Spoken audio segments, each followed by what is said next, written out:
សួស្តីបងប្អូនទាំងអស់គ្នាថ្ងៃនេះគឺយើងមករៀនសរសេរអំពីប្រព័ន្ធធាតុគីមីជាមួយអ្នកគ្រូទាំងអស់គ្នាឥឡូវយើងទៅមើលអក្សរកគេឲ្យយើងសរសេរ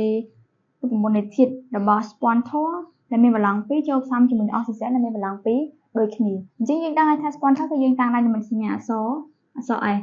បល្ល័ង្ករបស់វាគឺ2យើងសរសេរលេខ2មកអុកស៊ីហ្សែនគឺយើងតាំងដល់អក្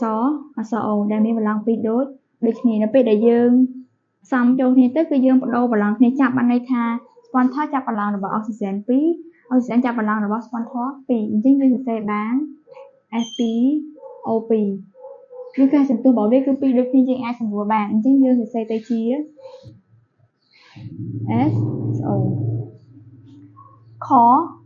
រហសូរយ៉ូមមានបល្ល័ង្ក1ចូលផ្សំជាមួយរ៉ាឌីកាល់អ៊ីដ្រូស៊ីតដែលមានបល្ល័ង្ក1ដូចគ្នាអញ្ចឹងយើងសូរយ៉ូមរបស់យើងតាំងដល់អក្សរ Na ដែលមានបល្ល័ង្ក1ចំណែករ៉ាឌីកាល់អ៊ីដ្រូស៊ីតរបស់យើងគឺតាំងដោយ OH ដែលមានបល្ល័ង្ក1ដូចគ្នានៅពេលដែលយើងផ្សំជាធាតុគីមីរបស់យើងគឺយើងបានដូរបល្ល័ង្កគ្នាចាប់ដូចអំបញ្ញមិញអញ្ចឹងគឺបាន NaOH ក៏ចុងបញ្ចប់នេះគឺយើង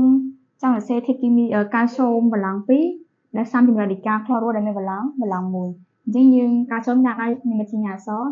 Ca ដែលមានបល្ល័ង្ក2ចំណែករ៉ាឌីកាល់ក្លរូយើងគឺ Cl ដែលមានបល្ល័ង្ក1ជានៅពេលដែលយើងផ្សំចូលគ្នាទៅគឺយើងបាន CaCl2 អញ្ចឹងការសរសេររួមមន្តធាតុគីមីរបស់យើងគឺចាប់ត្រឹមប៉ុណ្ណឹងបើមានចម្ងល់អីអាចខមមិនសួរនៅខាងក្រោមវីដេអូបានអរគុណជំរាបលា